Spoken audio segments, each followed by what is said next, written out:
Good evening. I'm Enaida Flor and welcome to Churikua. I remember this story that my great grandfather told me a long time ago. This story was about when he once entered the cave of the Casque Hill. At that time, he was a very intrepid and brave young man.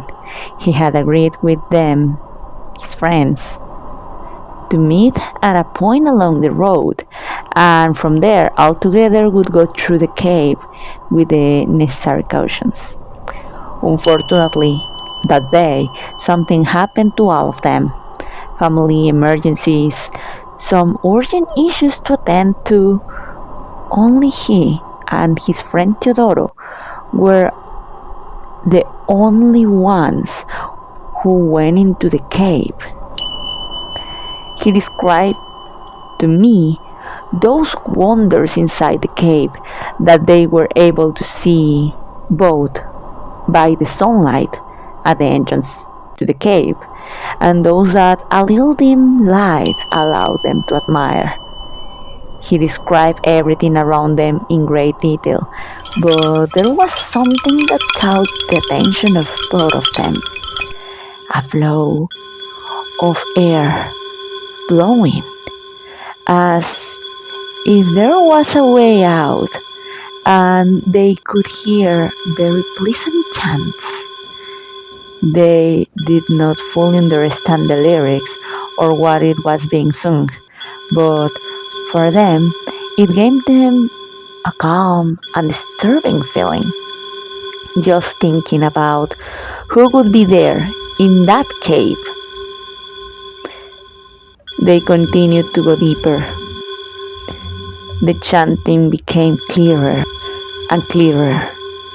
It was Latin, but they did not find anyone, at least not as far as they intended to go. They decided to go out and to research more about it by asking all the older people and the priest of Tegucigalpa. The priest listened to them with astonishment, but did not know how to answer their questions. A few months later, some nuns arrived from Spain.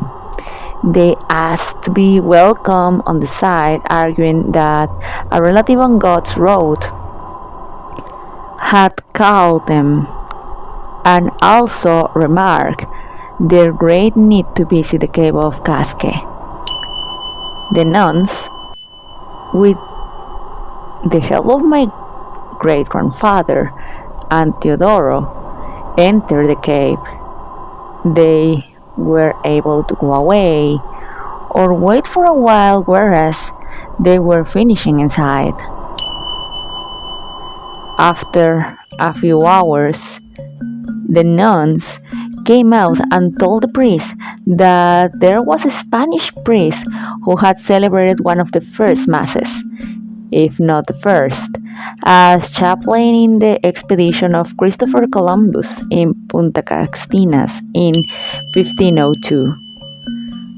No one knew the name of the priest who died there, taking into account those who died in the evangelization of the region, and it is believed that the one who died must have refused the extermination of the Indians by taking refuge inside or succumbing to his wounds while trying to escape. The church had no record of his name, and the nuns refused to confess him except in secret confession. Upon hearing their testimony, the priest made the decision to bless the entrance to the cave, and this was carried out in 1936. Many people gave it religious connotations, and there is even talk about it by pilgrimages to go there. We do not know if the soul of that priest rests in peace today, but at least he watches over those faithful or rather the descendants of those faithfuls that he surely protected with his life.